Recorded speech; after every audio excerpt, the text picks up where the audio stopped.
All right, Stokastic, here we go. It's your old pal Emac coming to you on a Saturday here. A little NBA action, a little pre-Super Bowl. It's like the night before Christmas, especially if you're a Seahawk fan, because you smell it?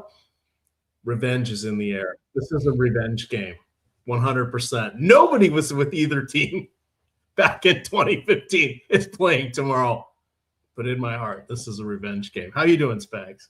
I'm glad to be here. I'm excited for you. I mean, I feel like I'm conflicted about the Super Bowl tomorrow because I do think your pathway, and we'll talk more about it. I'll be on the Live Before Lock show with Eric, but I think it's a Drake May kind of slate. Like I think it's a you play the Patriots upset kind of slate because it seems like, and it's so wild how much it's changed from the end of the football season. We'll talk NBA, guys. We got only 5 games today on DraftKings, a little bit more on FanDuel, but for the Super Bowl, real fast, it's like I think everybody's now turned on Drake May. They're like, oh, the Patriots they're awful. Like, who? It's like, oh, great. So now the take I've had for most of the year, everybody thinks now. So I think your Seahawks, everybody thinks they look too good, and that's where things get scary on a single game slate with all the money on the line. Well, one can hope, but I mean, when you have beast mode and you don't run it in, you throw a pat. I mean, anything can happen. Anything can happen. So no counting of chickens before they're hatched. But I did listen to your Splash Play show. Shout out for keeping that in podcast form. I did that while I was walking the dog earlier today. I did like your takes. You guys check that out. We also got on the Stokastic Podcast Network a couple NFL breakdown, single lineup sim, and then Ben with Greg and Lofty, and then they also did one on Friday for multiple lineup sims, and some good takes out there. I do appreciate yours very much, and I hate that they're.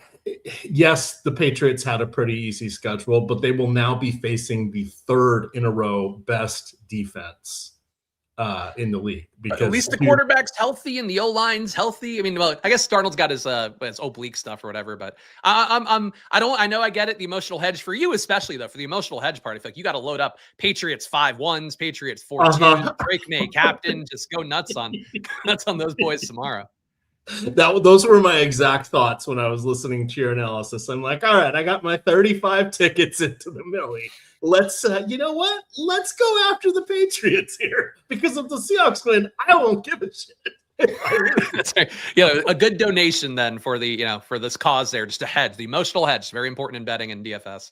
Exactamundo. So we've got that working for us here. Don't worry, we're going to get into football here, but the NFL shows start at I believe it's 11:30 tomorrow. So we do them always the Super Bowl. We do it in the afternoon because we know people are traveling to the game or doing last minute errands, etc. So it will be live 2.5 hours. I think Lofty and Ben are going to do a special show over on the OddsShopper YouTube channel, just focusing on wagers. So definitely check that out. I see we got some super chats coming in here. Shout out to Tear Ducks Juice here. He was reaching out on Twitter. He is on a nice little heater. It took down the $55. I can't remember if it was the Monster. I think it was on FanDuel. I think he plays over on FanDuel. He took that down last night, and then I believe it was last week or 2 weeks ago. He took down whatever the $200 for like 10K. For first. So shout out to him. As we said last week, you, my friend, are the ones clicking the buttons, but hey, the Stokastic tools, they're pretty good. All right, let's have some fun here. Oh, we got one more here. Miami Mike's going to chime in. Doctor told my brother to drink lots. Why am I reading this without reading it first? You're going to get me here. I'm just going to do it. Doctor told my brother to drink lots of liquids and get some rest, so he drank it till he passed out. Shake my head. SMH is shake my head, right? Yeah. Shaking my head. Yeah, you're out there. You know all the slang, Emac. Maybe not the Gen Z, Gen Alpha slang as much. Maybe you're out in the skibbity toilets. I think probably not. Nah, skibbity is not in the old vernacular. I stick with the bees knees, and as I always like to say, Chris, GFY. Yeah, that's good for you. Good for you. Oh. Okay, yeah. Say that's some guy who's angry at you in a road rage kind of situation. I'm sure he'll be delighted. Yes, good times. All right, now we're going to get into it. We've collected about 700 people here on the various streams. Hit that like button. It does help us out. I have put a free If you guys scroll up just a little bit, if you win the FanDuel tournament, I dropped in at the beginning of the show into chat with the Stokastic avatar and tweet at me. I will get you a week of Stokastic All Access Sims. That's going to get you the Super Bowl for tomorrow. Obviously, no NHL, but we also it'll catch you for MMA next week, golf, Sunday golf, and golf next week, NBA. Heading up to the All-Star break, etc. So my gift to you, but contest got to fill the run. But I am basically doubling the prize to first by adding that in. So jump on in that. I will drop that link again into chat. Let's look at our first game here, Chris. We've got some fun because we are apparently going to be seeing the new look Utah Jazz tonight. So I've got I filtered this here by the Jazz. They've already given us their confirmed starting lineup. I've got that on the screen here. Again, this is the data hub that houses everything now, stats, all the projections, filtered by site and slate. But they've announced Markkanen, Nurkic, Jaren Jackson Jr., Keontae George, who's kind of on a minutes limit. They said he's going to play about 24 minutes, and Ace Bailey will be starting, I believe, everybody else is available for them. So this means Cody Williams and Kyle Filipowski are going to be back to the bench, but Kevin Love is available. John Conchar is available. And who's the other guy? Oh, Vince Williams. So all the Grizzlies that came over in that trade are available. I don't know what's going to happen with this game. Or is Utah now officially trying, or are they going to do their play everybody 25 to 28 minutes and continue to lose since they still have their draft pick? What do you think we're getting from the Jazz here? I mean, I know what we've seen recently, which is that they didn't play Lowry Markkanen in a game they could have won. I mean, we are also seeing, like, it wasn't on the main slate today, but that Washington tank off. Like, I saw their injury report come through yesterday. I'm like, they must be playing somebody shitty. And it's like, oh, they're playing the Nets because they ruled out literally everybody. Utah not doing that right now. They played Markkanen for the first 3 quarters of a game, didn't bring him back in a competitive spot. But then they are doing things like playing Collier 48 minutes while he's been arguably, I mean, their best player of this recent kind of dilapidated Jazz run. But now with these guys in, I mean, the tough part of the Jazz this year has been a thing where they've played the guys for the most part in situations where the game, like, they're not going to win for the most, like, you're not expecting them to win, I guess would be the better way to put that. So against Orlando, you don't expect them to win. You know, they're already a 7.5 point dog, but you know, that does come with the caveat that if they're competitive in the fourth quarter, you know that you might not see Markkanen again, or you're pretty likely to not see Markkanen again. We got the news before the show that Keontae George is on a minutes limit of about 24. So his price tag at 8,100 on DK, like, you can't possibly go there. Jaren Jackson is so expensive still from his Memphis role, and he's not going to get the same usage that he got there. And he's frankly going to have to do some other things that aren't usage, because you got Markkanen, you got George, you got Nurkic putting up shots. Nurkic seemingly going to be back in the rotation. So I don't think you play Jazz guys today. I mean, I think that you get a shot of them trying harder because they just shouldn't win this game against Orlando on the road. But what do you do? Like, I don't know. I don't know what to do in these kind of spots because it is not a big enough slate to, like, kind of blindly ignore a team. But nobody here on this team above a 4.5x value. I don't see getting to anybody really, above 2% even. So I would say fade the Jazz, but maybe you get 38 minutes to run for Lowry today to just throw people off the scent of the tanking. Yeah, that's and I wanted to just talk through that quickly because I do think everything's a stay away. Here, I'll put the DraftKings up. I was looking at FanDuel because I'm playing over on FanDuel because it's been very, very good to me. Really not a lot of rostership coming to any of these guys here, but where I wanted to filter this over was to say this is making some of the Utah guys look really good because in theory, the Jazz may gift them the win in the fourth quarter, but I think at some point the Jazz want to see what they have with all of these guys. So I think they're going to kind of be playing straight up Paul Abdul, if you will, for at least the first 3 quarters of this game, which I think makes the Orlando players kind of interesting. We've got a lot of popularity across all DFS sites going to Jalen Suggs when what's his name? When why can't I think of his name? Franz Wagner is out.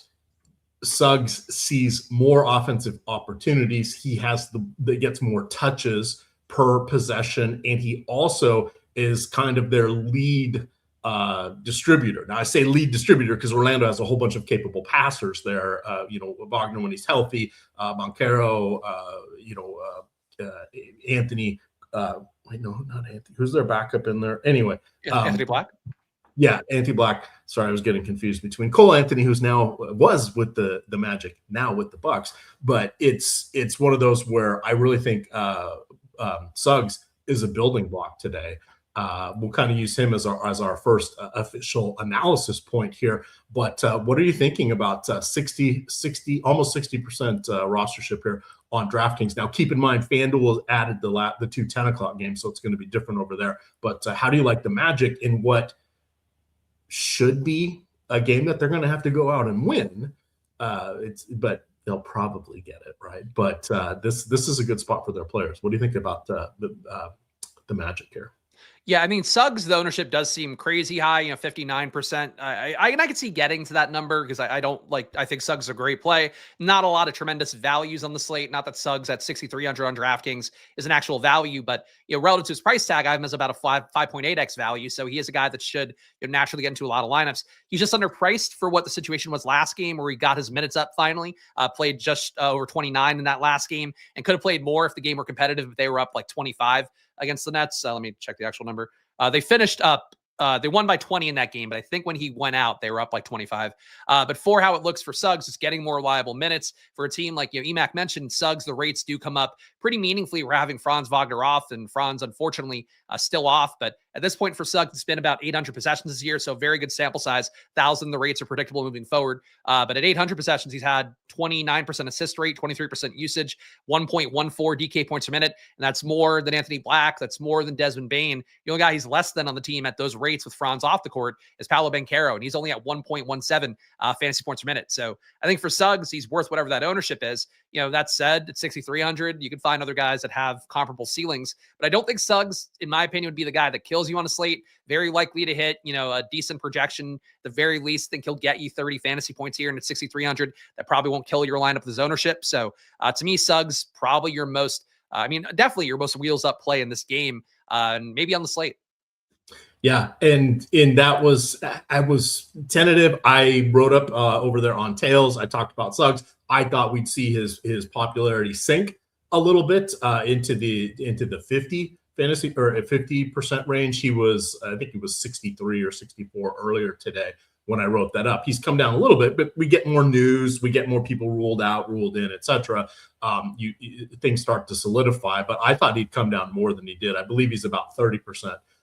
Over there on FanDuel, but it was an intriguing spot for me, and I dug into his recent games, game logs, etc., and his assist rate, his potential assists, those are all up recently, and he's been very effective from the field.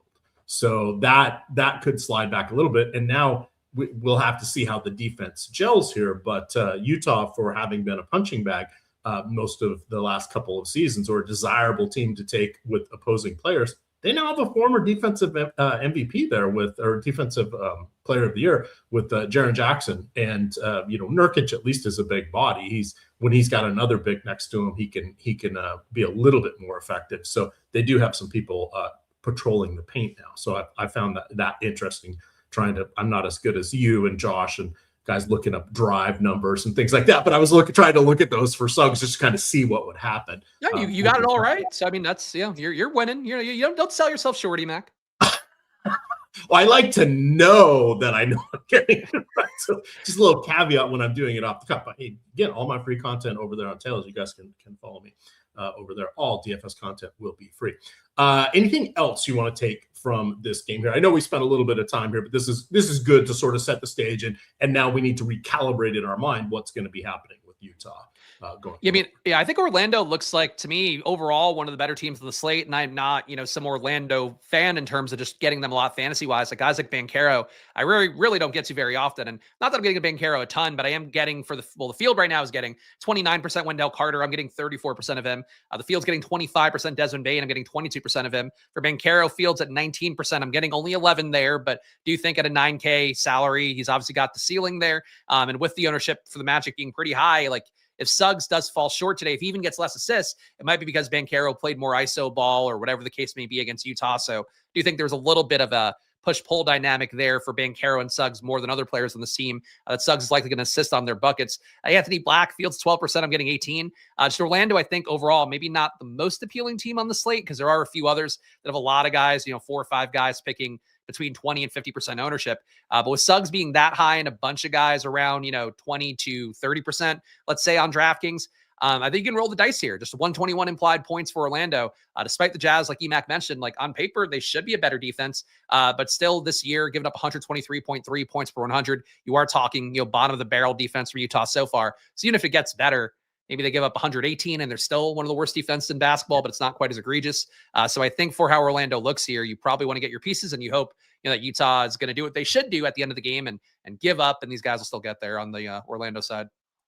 All right, I'm setting up the other page here so I can.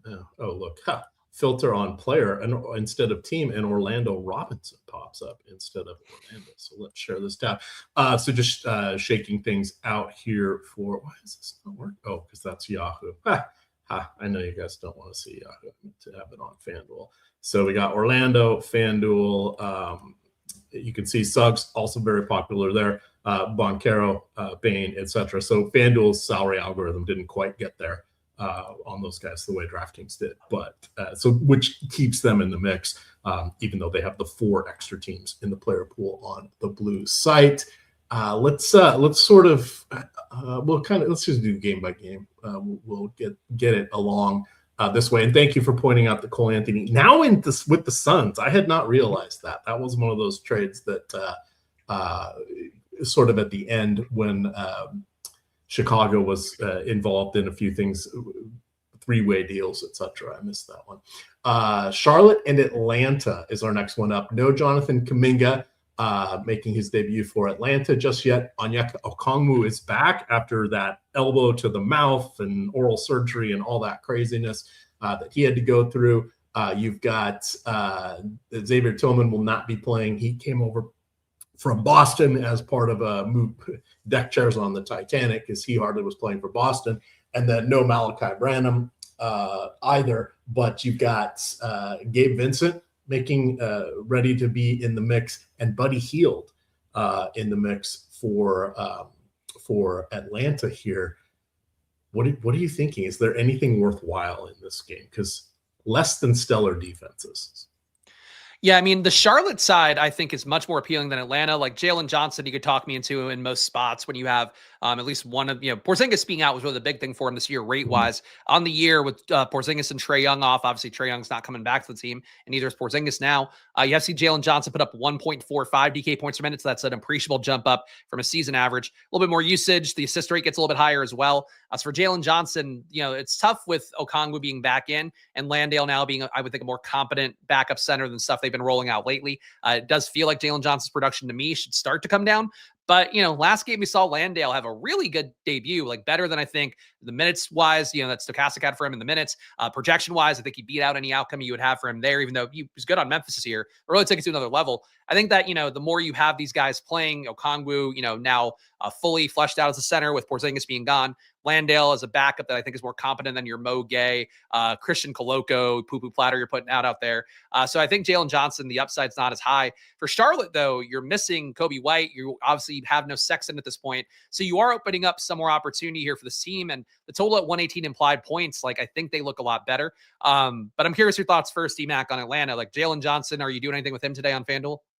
No, I haven't really gotten to him, and this is the perfect spot, so I probably will put my thumb on the scale because when we talk about the FanDuel and the 2 extra games, 3 of the teams are hardly picking up any projected ownership there. So it's not like kicking the can and down the road and keeping your powder dry and all that. There's just not that many good plays in those last 2 games. So I will look to get more. Jalen Johnson, I agree with all of your assessments on that one. He seems like he might have been just a little bit tired, a little bit worn down from carrying that hefty load without Trae Young for so long. But hey, this is a great matchup. Charlotte still not a good defense, even with all the trades there. But it's let me go over to share this tab. Let's look at Atlanta and see what we got. Yeah, just double digits, or just cresting into double digits there. So I will probably get 15 to 17%. When someone that good is that low, I try to double the field, as they say, but still having him in 1 out of 5 lineups isn't that much of a problem over there. Anything else from this game? Yeah, the Charlotte side I think is worth more of a dive on because you have a lot of ownership coming in FanDuel wise. Obviously DraftKings wise too, as I talked about a little bit there. On FanDuel, you have LaMelo Ball going to be optimal almost half the time that he's going to get played today. Fields only playing at 41% though, so it does seem like LaMelo a little bit underowned. And it does help for Charlotte too. I mean, LaMelo has in recent games played just shy of 30 minutes, so maybe a little bit more of a minute increase from the 28 he's mostly been capping out at before, as long as the game's competitive. And then also, again, no backup point guard here, so it doesn't mean that LaMelo's probably going to play, plus 30 minutes, but it does mean he should be more productive in the time that he has out there. So I think LaMelo on FanDuel to me looks like the more priority play because on DraftKings I'm only getting 35%, Fields at 41, but I think the optimal rate to me on FanDuel for LaMelo, like he seems like he should be a player that's prioritized and probably making about half your lineups.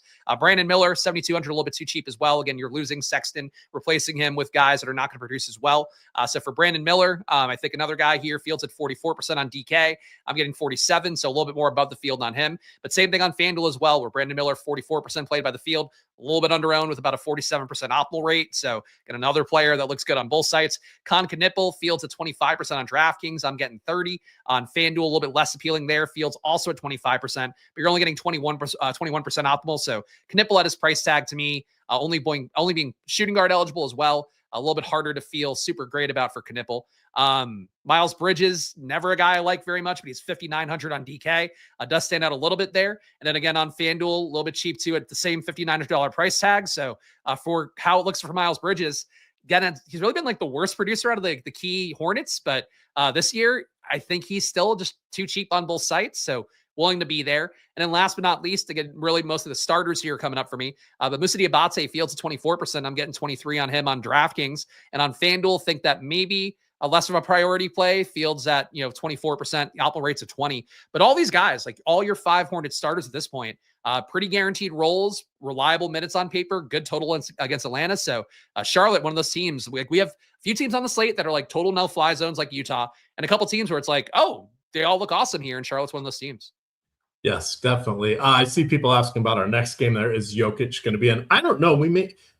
He's dealing with a sore ankle. He had what did he? You'll probably know this better than I, but was 3 games back from after missing a month with this wrenched knee. The last game went into overtime. I can't remember if it was overtime or double overtime, but he played like some ungodly 42 minutes. So there was kind of a little bit of worry that additional fatigue, stress, etc. On that knee. That's where they were looking at this might be a rest day, this might not. I think he can miss 3 more games down the stretch and still qualify for the MVP. Not that matters to him at this point, since he's summited that mountain multiple times, but just things to think about when it gets to him. We did get Jalen Smith ruled out on the Chicago side of that one, so maybe we'll get more Jokic news. I would assume he's playing, but they've got their eye on a much bigger prize, so he could start getting some late game rest as more of the Denver Nuggets get back into action. Christian Brown recently returns. Aaron Gordon is going to be out for a little while, but I'm blanking. They had one other person come back, so they're getting a little bit more depth. That maybe that could take some away from Jokic, but he's a tough guy to get to tonight. Chicago is down a bunch of guards, or they've cleaned a house, and then no Giddey, who is out, and Trey Jones also out here as we head on to our next game here. What do you like with Chicago tonight? With Chicago's side, actually, well, I mean, should I touch on Denver, or do we just want to pass by Denver? Oh wait, this game. Where's the game at? It's Denver at Chicago.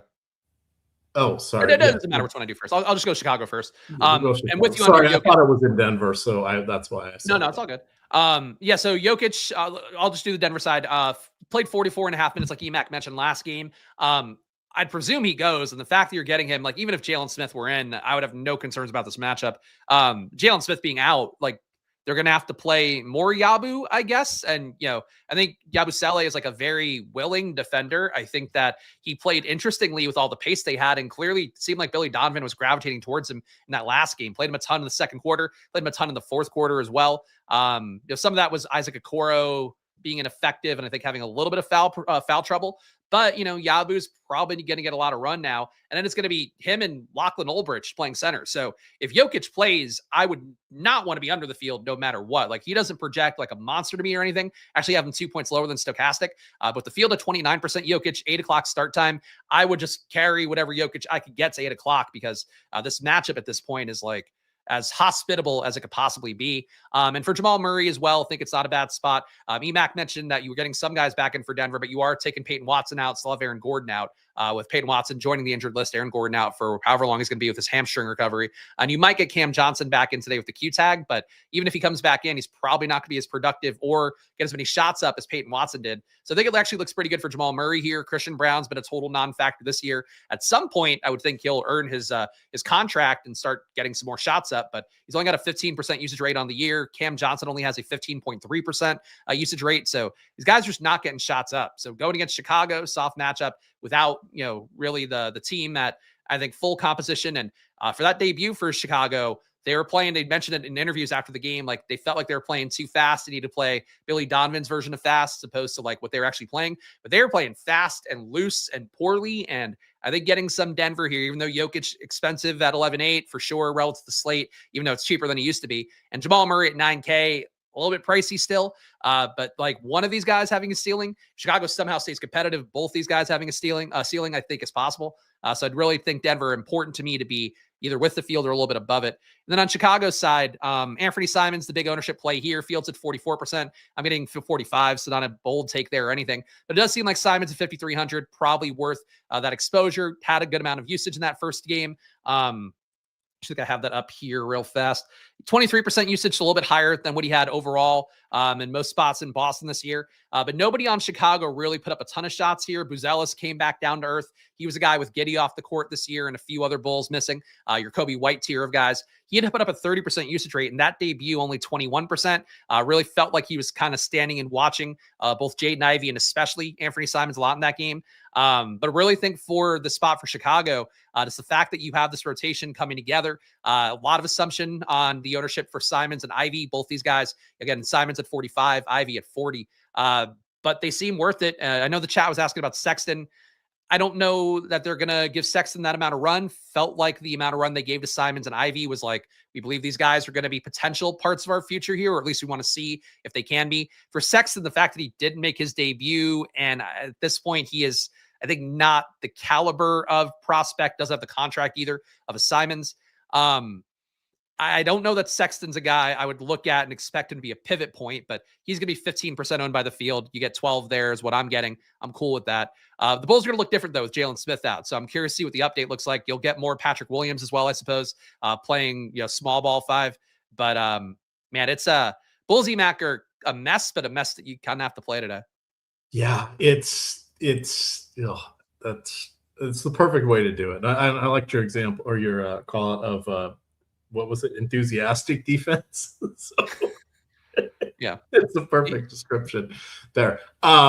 So one thing that I should have hit on before, you were saying carrying players till later till we get more news. So the slate today it's every half hour there's a game on DraftKings, and then FanDuel waits an hour for the last 2 of the night. So you're going to have ample time to utilize the Stokastic tools, to use late swap. I want to remind you guys that we do update with actual real-time stats. They come in and update about every 5 minutes or so.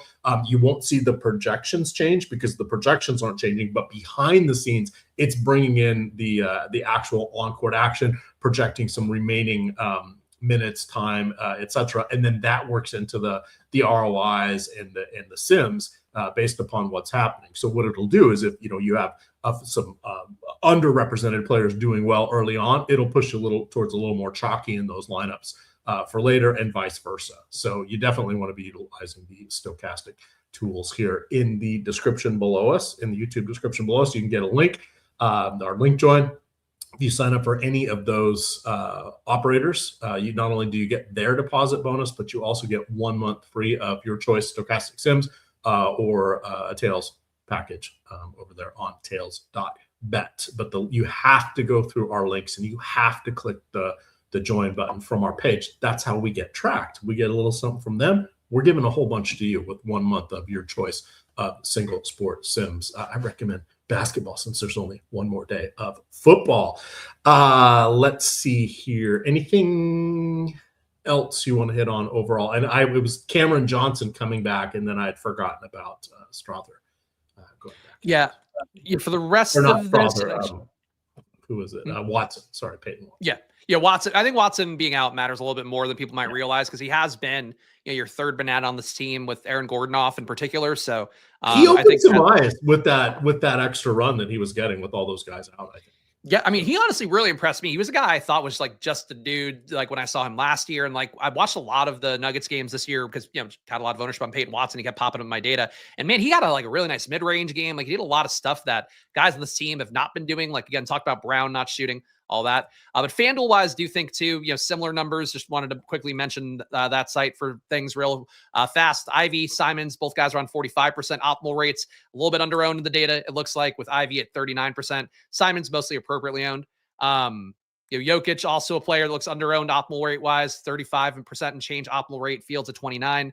Buzelis, a little bit under-owned, though definitely less compelling of a play compared to the other guys. It's mostly going to be an Ivy Simons situation in this game with Jokic coming up, bringing up the rear. But, I still like Jokic, still like Jamal Murray on FanDuel. And I think Ivy and Simons just kind of have to be core plays no matter what site you're playing on today.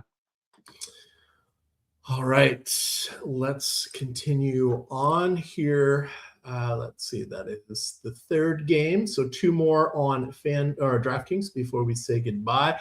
Golden State at Los Angeles. I'm guessing this is the ABC game of the week. You've got no Steph Curry still. Kristaps Porzingis, who knows when he's going to be back. Luka Doncic out, hamstring issue. That's tough. You have Luke Kennard available to play. He is now a member of the Lakers. The other important thing is Austin Reeves. What are we going to do with Austin Reeves? 20 and then 25 minutes? You think he gets up to 30? Let me go see what we've got here in the Stokastic projections. But let's start with Austin Reeves and old man LeBron. Yeah, I mean, these guys, especially Reeves, take pretty big jumps up rate-wise. I'm just pulling in the no Jalen Smith projections update because they did just come through if you guys are curious. It does seem like Nick Richards is going to be a play on the slate because he's now on Chicago's roster and very cheap for a guy that'll get seemingly about 20 minutes. We could talk about that in a minute. But how it looks overall, and I'm just also updating my data here, so I got everything with the new projections in. On the Golden State side, to me, still nothing looking great here. It really is one of those things where you go through the data, take Steph Curry off, take Butler off. Nobody really looks better. Kuminga, obviously, another usage guy, gone. It feels like there should be something you like a lot here. And I don't mind Pat Spencer at about 20% ownership, a little bit above that. Guy Santos, I'm getting also about 20%, Fields at 11. Not a very exciting play, but Stokastic currently giving him 27 minutes. So that's enough to make a guy at 4,900 small forward, power forward pop up a little bit.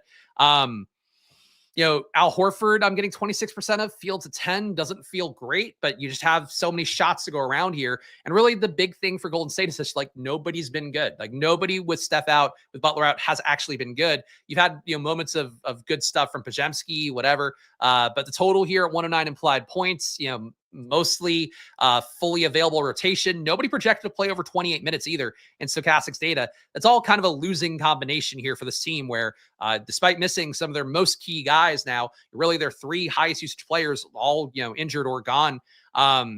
Nothing here is popping up because you just have a bunch of dudes playing and they all suck. It's just to be real about it. So for Golden State, I don't see it, but the Lakers side, I think a lot more compelling with the Reeves and LeBron stuff. LeBron in this update that just got pushed through, 43% owned. I am at half of that. So I'm going to be low on that side of things. Austin Reeves, though, at 8% owned, I'm going to get 29% there because the rates for Austin Reeves with having Luke off the court this year really do leap out, like I mentioned, if we're talking about the Golden State side. We got for Austin Reeves on the year. And again, some of this court time is without LeBron before, LeBron debuted after his little sciatica slow start. But Reeves has put up a 35.5% usage rate with Luka off the court this year, 33% assist rate. 70% true shooting is impossible to hold up. But like the fact that he can hit 70% true shooting with Luka off the court and, the shit bags that are around him on this Lakers team, I think is really impressive for Austin Reeves. I would rather get more of Reeves and less LeBron. I'll die on that hill today. It's happening in my data right now, but Reeves playing off the bench, a little bit of a risk, but we just saw last game, Luka got hurt. Reeves went nuts off the bench. Even if he doesn't start, I think Reeves is the ownership wise and to me, projection wise, the better play. All right. That's where I was going to. I see we've got him at 30 minutes. I was thinking 28 to 32 for him was sort of my range. Hey, look, old guy has seen this enough to know about where it's going to land or about where our projections will get us. So Reeves is kind of interesting. So we shall see. He did hit a lot of his shots over the last two games. So that may slow down, but I liked your two shooting numbers there. And yeah, Golden State kind of a stay away aside from Gui Santos. Anything else from this matchup as we are 23 minutes away from lock? No, I mean, I think the total's not super impressive. So like, honestly, if you were to, no matter what, I think if you were to take less LeBron, I just don't think that's a bad idea. I'm shocked to see the number come up as much as it did. It seemed like there was one more update here that I'm just going to pull in and make sure that nothing moved around too much there. But yeah, I think the field going nuts on LeBron surprises me because they should just be closer. Like him and Reeves should be much closer in ownership. And right now, LeBron is expected to be 5x his owned. Yeah, and I mean 60% on FanDuel. That's a pretty aggressive. I will definitely be under on FanDuel when I build that lineup out. So. All right, last game on the DraftKings slate. Philly at Phoenix. Did you know Cole Anthony's in Phoenix now? Just throwing that out. I think we all learned that today. Hey, I didn't know that one. I love my boy Ryan Rollins. So like once I saw Cole Anthony gone, I'm like, oh, nice. And it's like, oh, that's right. KPJ is back now, ruining everything for sweet Ryan Rollins. Ryan Rollins though was getting chippy with Andrew Nemhart. Saw that clip on social media. I know nobody else cares about this. Maybe two people in the chat besides me, but I just love Ryan Rollins, man. He's like, he doesn't take anybody's bullshit. For a former G leaguer, that's my guy. If I were to play in the NBA, I'd be Ryan Rollins, but much shorter and fatter and less good. All right. So Oubre available to play. Grayson Allen out. No Cole Anthony tonight. I think the team may not really want him that much. Jalen Green questionable. He's dealing with a hamstring injury. Keep in mind that Booker is still out there. Coffee got lucky in his last game, but no Grayson Allen. What are you seeing from this one? I think it's got to be from Philly's side of it. Let's go to the tail of the tape, though. Yeah, I mean, the Philly side, I think, is conceptually more appealing. Really, data-wise for me, not coming up as much as it is for Stokastic. I've been low on Embiid more than Stokastic this year, so I'm not surprised to see myself be 2.5 points lower than they are. I've Embiid today at 46.2. Stokastic has been at 48.6. But that's the difference between me getting 17% like the field has and getting the 9% that I'm getting now. But Embiid in this situation, facing a not super high-paced, middle of the road defense for the Suns, I think Embiid has the ceiling, so I don't mind going there. For Dominic Barlow, he's the one that's actually coming up the most for me. I'm getting him in 20% of lineups, fields at 8. And the big reason is that he's 4,200. He's not anything special, producing only 0.8 fantasy sports per minute. But I get Barlow in lineups sometimes, including the day that he played really well recently. So I'm always like, all right, if Barlow makes it in, fine. But I think for him, 8% owned, getting 20 feels like a stretch, but if you get him at 15, I think that's a pretty good number. Kelly Oubre, not seeing it quite as much. People talk about Kelly Oubre revenge in the chat. Brian saying here, I don't know about the Kelly Oubre revenge. He's got a lot of revenge matchups out there at this point, or at least a few. But for Kelly Oubre, fields at 6%. I'm getting the same 6%. Just not a big rate winner with Paul George off. Like, I think it's one thing that people miss. They assume that because Oubre and Paul George both wings, that Paul George being gone is going to make Oubre better. And like, you're not seeing that ceiling in an appreciable way on the underlying data, the rates, anything like that. No issue with Oubre, but him and Edgecombe, I just don't really see being priority plays for me. Maxey at 9,500 on DraftKings. I'm actually a little bit better projected. I'm low on Embiid, high on Maxey in terms of my data. But I think Maxey at 4% owned, always like the sub 5% owned Maxey. Feel like early in the year, every slate, he'd be under 5%. Donovan Mitchell be under 5% every other slate, and those guys are just winning every single one. So I don't mind going to Maxey here, though. It's tough wing defense for Phoenix if you wanted to give him a downgrade for like real life reasons. Yeah, Philly to me, not super compelling, Emac. I don't know if it's different on FanDuel because I haven't pulled it up yet. But I think, they make more like real life sense to me than they do projection sense. Yeah, essentially that's what's happening here. Nobody cresting into double digits, but God, the differentiation plays from Embiid and Maxey are pretty cool. True or false? Did Kelly Oubre Jr. play for the Golden State Warriors? Yes. Yeah, he did for like a half season, right? Yeah, 1 year. 1 year. He's played for five teams. I always forget the Golden State. Can I name them all? I think I know. Go for it. Charlotte, Golden State, Philly, obviously, Washington, and Phoenix. We found that Phoenix. Out. There you go. You can't forget tonight's matchup. That's what started this all. You're really useless knowledge accruing in your head. Really great to see. I'm glad I know all of Kelly Oubre.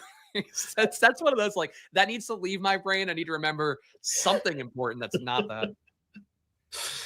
All right. So that ends the DraftKings portion of the show. We've got FanDuel here. We got a FanDuel super chat asking for the best single entry plays on FanDuel. So let's just quickly look at the later games here. What's the best way for me to get those? I'll do this real quick. So we got Cleveland that could be seeing James Harden. We don't know that yet. We've got Sacramento, who is trying to actively lose.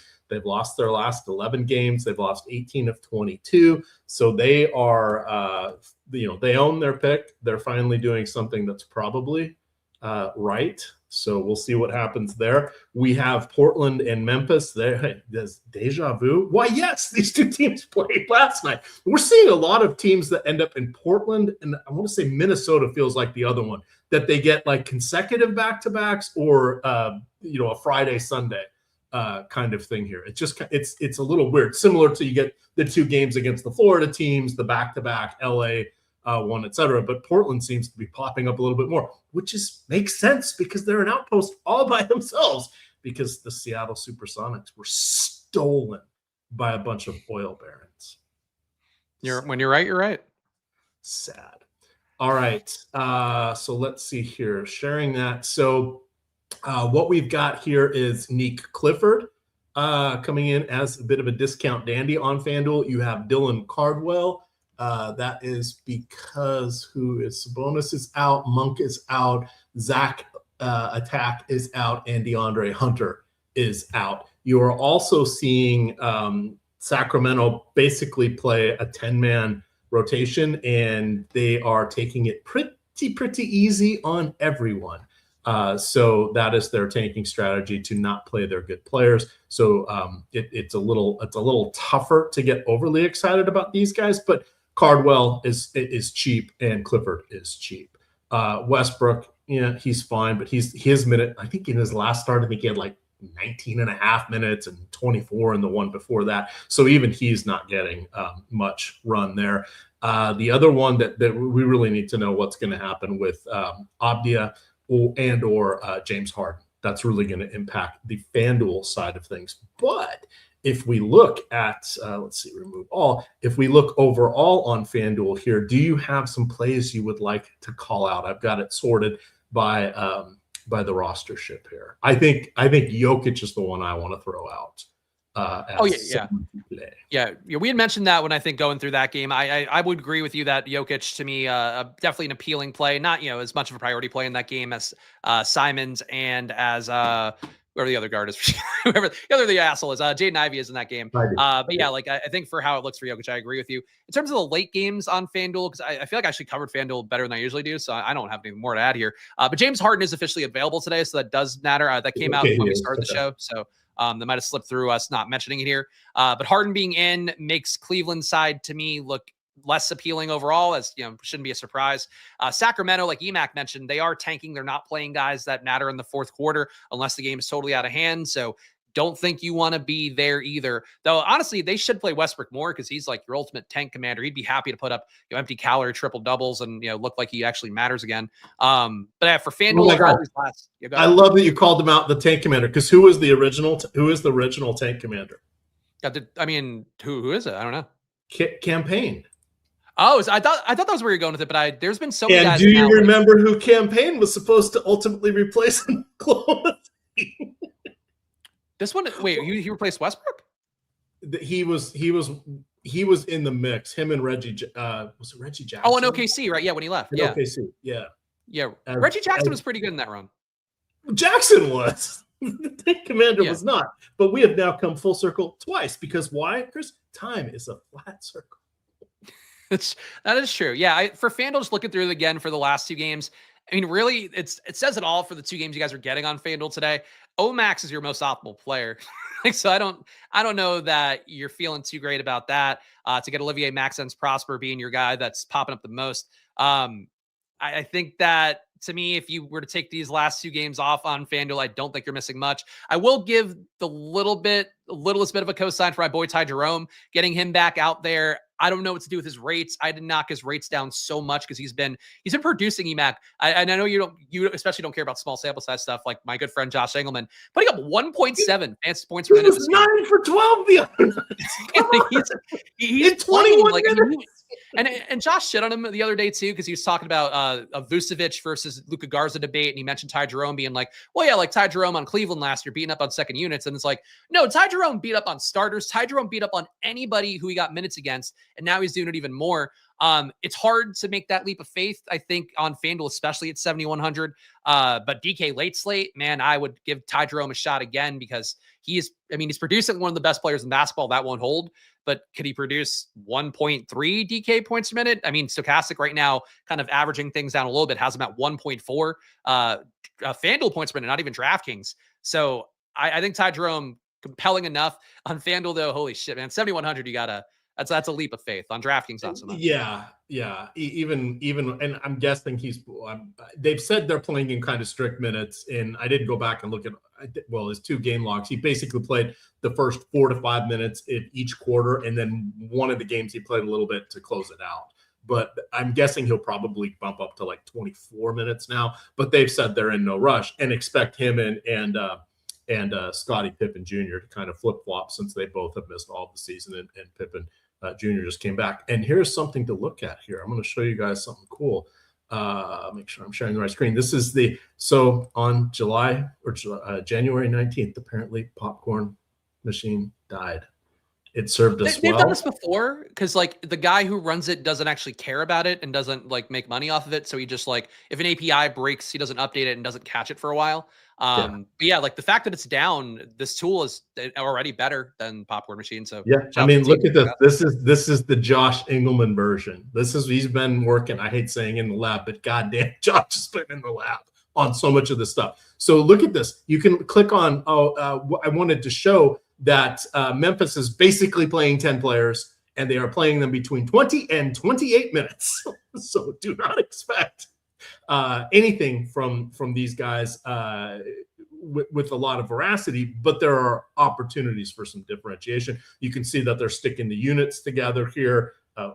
Pause. That seemed a little bit weird, but you can sort of see they've got a first team, second team as they're working things through. But you can do fun things like this. Like you can click on Jalen Wells and Gregory Jackson here, and you can see what they did while they were together. What did everybody else do while they were on the court with them? You can see we've got the live game tracker here of what the score was and who was winning or losing. We got both teams showing here. Josh has put up some amazing stuff here. You can sort by game. You can sort by any team that you want here. This is everything I wanted and didn't know I needed a bunch of this. Putting popcorn machine has been a part of my life for like 12 years now. So shout out to them. The visual box score here is a key thing. And we'll get back to the analysis here, but this is something you want to go through and see. And we didn't have this for the first few years of DFS. And once this came onto the scene, you could kind of see, oh, this is what happens in these situations. Here's how this works out. Now this is just table stakes. for everybody. But when this first showed up a decade ago, this was amazing with this visualization. I wish there were more readily available football ones. I think that'd be kind of fun to look at too. All right. That was your quick commercial there, but the cool stuff Josh has out there, and he's working on his version of NBA Wowie, with or without on the court, with or without you. So. Yeah, and to Josh's credit too, I mean, if you guys have followed my Splash Play show at all, check out my site, splashplaypodcast.com. He started my Claude coding journey where I turned a lot of the stuff I've been doing on Excel into like a real website, because Josh has gotten really good. As you guys watch the strategy show, you see some of the stuff he's built. So the work he's put in with the things that are rolling out now on Stokastic, obviously having the team over there double check it, triple check to make sure it does what it's supposed to do as well. Really good stuff and really innovative stuff. And I think too, you could see that it's made by somebody that knows what they're doing, have been looking at sites like Popcorn Machine and Wowie for years. And now Josh is building stuff with a Stokastic team that, I think checks every box that you guys are going to look for. So I'll give Josh his flowers on a show that he will never watch in a million years, but he has been doing really good work. And, I think it'll show with the guys, products you guys are going to see on Stokastic.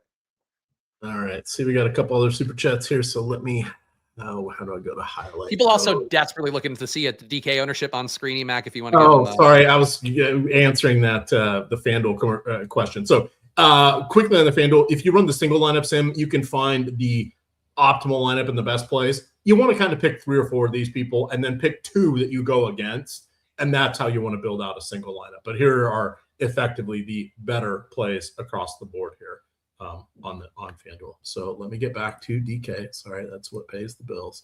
We overserved the FanDuel people today. Like, I tried harder. You gave them the screen. So now it's really a delicate push-pull. I wish these sites were just fucking merged. Like, just a DFS product. Keep the sportsbook separate. Keep your prediction market dick measuring contest separate. Let's just roll the DFS sites together so we don't have to worry about it anymore. We just do one and we'll get bigger prize pools. The entire customer base comes together. I think it'd be a positive. Yep. So we got essentially the same question here. Best favorite plays at each position, DK single entry, high stakes. Give us your thoughts on Nick Richards. He's a new entry here, and Dominic Barlow. Bit of a surprise there coming in. That's your differentiation play for sure there. But what do you like at your DK high stakes single entry information? Yeah, I mean, I think Nick Richards has come up a lot for me. I do feel a little bit of him feeling to me like I would say your Paul Reed, who played okay, your Huck Porty, who played okay in part because of the blowout in place yesterday. It's just like a backup big worries me a little bit. Nick Richards has always been a pretty good producer, so I guess I'm encouraged to see him just get any opportunity again. And Nick Richards is playing, I think, at this point to stay in the league, but he is making right now 70% of my lineup, so he has become a much more meaningful play that I was not super stoked about. But at $3K minimum salary, we always talk on the channel here. It's every Stokastic mentioned at some point on NBA, like a $3K minimum salary for the most part. If the guy's going to get minutes, it's not usually going to be the thing that kills you in a lineup. Like if he's terrible, like, yeah, it might keep you from the cash line theoretically. But if you get the right guys around your 3K player, things can still be fine. You still have a tournament upside to actually win it all. So I don't mind Nick Richards has been putting up, for a totally shitty situation for him in Phoenix this year, putting up 0.93 fantasy points a minute, accounting for the matchup today in Chicago, going against Denver, who's available. I have him closer to 1.05 fantasy points a minute. I think Nick Richards, unfortunately, a good play. People asking about Yabu too, like on FanDuel, I would get going there. As much as you wanted his salary on DraftKings. He played really well that first debut game, but now we have guys they could pivot to who are available today. I'm not sold on Yabu being a must-have play on DK, but I think he's still a good one. On FanDuel, though, I think Yabu much more compelling, but I'm getting still 40% Yabu, so I don't like him, but I do like Nick Richards more, and I'm getting more. All right, we filled up our FanDuel contest. So again, if you win with the Stokastic Avatar, tweet that at me, and I will get you 1 week of all access Stokastic. We got a question here for Tiers. Let me go to this tab. So Tiers is kind of interesting. You can go all or nothing there with Jokic because you get a bailout at 7:30 with Jalen Johnson, but I would probably roll the dice with Jokic playing. That would be tier 1. Tier 2, things get a little bit tighter. Maxey is interesting because we don't have to worry about the salary cap. I think I would go Maxey. Would you go Maxey or LeBron? I would go Maxey. I think that's actually very fun leverage to go Maxey, especially if you could somehow get Reeves in. I think that'd be even better, but yeah. Yeah, Reeves is in that tier as well, but I would go Maxey. Tier 3, kind of interesting here. 4 minutes to lock. I'd be nervous about Nurkic. I'd probably go Nikhil Alexander-Walker or LaMelo Ball. Who do you prefer? I would go LaMelo. I think don't mind Miller. I think those are both fine plays. If I were playing 2 tiers lineups, I'd probably put them both in one. But yeah, LaMelo. All right, tier 4. Oh, VJ Edgecombe. There's your guy. No, this tier is awful. Dylan Brooks, Buzelis. No. Gillespie. Nah. Too many guys available for the Suns now, I think. Anthony Black, I think, might be my pick out of this group. Yeah, I agree. That's a nice one. How do you like Suggs or Con Knipple? Those are the two. Suggs. And tier 6. What do we got here? We do not play DeAndre Ayton. Can't trust Jock Landale here. I don't want to go with Bridges. I'm at a loss here, Chris. Oh, is it Melton? I'm going to go Melton. There's my. I don't mind. I would probably go Miles Bridges. I think just because he's going to probably give you 30 DK points would be my guess. But that tier is definitely. I mean, it's the last tier, but it's definitely the worst tier. All right, geez, Louise. Shout out to I'm getting 90% Richards here. That is not the first game, so I'm going to load my DraftKings lineups here real quick. Tell you, Richard, just the minimum salary. There's not real value on the slate in that way. So getting a minimum salary guy opening up like that is huge. I mean, there's nobody else that I have is over a 5x value with a salary on DraftKings under 4,300. Sexton and Yabu are the closest to value besides Nick Richards. So I get why it's happening. All right. I gotta upload these real quick. Do you see any other super chats? No, I'm checking. Let's see. Super chats. Nothing. Give tier picks. We got that. FanDuel single entry picks. You got that. Fave plays. Actually, it's favorite plays for a single entry DK. I mean, you kind of gave that, but real fast, I'll run through my data one more time here. Point guard for me would be Jalen Suggs is my top guy. Don't mind Jaden Ivey behind him. Shooting guard for DK, Simons number 1, Ivey number 2. Do like Austin Reeves though with that ownership, 8% ownership. I will be above the field there. Small forward to me, Brandon Miller. I have as about 45% owned by the field in Stokastic data. I'm getting him a little bit more than that in my sim, so I think he's your top small forward. Laravia coming up a little bit now. Not a very exciting play. Small forward's kind of gross. Laravia and Guy Santos are my number 2 and 3 guys there. Power forwards, Buzelis still for me. I'm a little bit worried about the usage from that last game. But Buzelis, I think your top option. Bridges number 2. Horford number 3. I'm out on LeBron here today, so that's my my scary part of the day. And we didn't do nuke of the night either, but it's only 2 minutes left. My nuke's Austin Reeves, so I think I get my reason why. I think that is a solid one. I would say double up on Jokic. Oh, that's fun. Yeah, too. I like the pay up game of the nuke of the night. I feel like the let's roll the dice on mediocre $4,500 guys. Nuke of the night is always a little bit of a hit and miss game for me. But did you get all your stuff in Emac? Yeah, I'm just hitting the last upload now. Guys, if you can, while Emac gets the stuff in, please make sure to hit that like button and subscribe, especially on these Saturday shows, guys, because it is both for Emac and I. Emac's a weekend warrior, but it is still the weekend. We're still doing the best we can to get ready for me today. I mentioned Emac before the show. My wife came back from LA sick as a dog, can't do anything, and also probably doesn't want to do anything. I've been dealing with childcare all day. Came back in negative 15 degrees with the wind chill and all that in the greater Philadelphia area. We still show up and do the work, guys. So please show some love if you can, even if you didn't get enough DK ownership from us today. Hit the like button and subscribe. And hopefully, I think Emac, this really, in terms of covering both sites, we covered both sites, I think, as well as we ever have today. And of course, that leaves somebody unhappy. That's somebody's going to be mad. The secret site was not really discussed. One last super chat here. Utah starting 3 bigs. Do you think it impacts this late? No, we kind of hit that at the beginning with Utah. Our expectations are that they're probably going to play it normal for 3 quarters, get everybody, see what they got, get everybody used to each other, but they're going to still try to lose these games, and that would be the easiest way to do it. Who knows what's going to happen? I'm more curious to see how Nurkic fits into it, because he is sort of the proxy for I'm blanking on the name, Kessler Walker, who is out. That is going to be real interesting when Walker is healthy for them, because that's another defensive presence next to Jaren Jackson Jr., which I think is going to be very interesting. But Markkanen can totally play small forward, so it's not that big of a deal. Yeah, that team's going to be, I mean, if if they get it right, they really are like defensively sound. Keontae George has been like such a monster this year, and getting him in. And frankly, Collier, like I don't know what his role is going to be on the team long term, but playing the 40 minutes a game helps out a lot. But he's been just distributing like really well all year, but especially in this run lately. Like I don't know how you don't respect Collier being the first guy since like Rondo to put up 2 48-minute games in a row. Like it's crazy stuff in Utah. Yeah, that was a little bit nutty. Sharing the screen over here, didn't get to mention it, but tails.com. We got all sorts of free content over there. Over 200 contributors that are putting up free stuff. My stuff is always going to be free. Laffy, Josh, Greg putting up all sorts of free content. Ben and Lindquist have premium packages, but they're putting out a couple free picks every day. It's a lot of fun. Check that out. Follow me. 744 followers. Get me up to 750, and I will post the Super Bowl content before I have dinner tonight.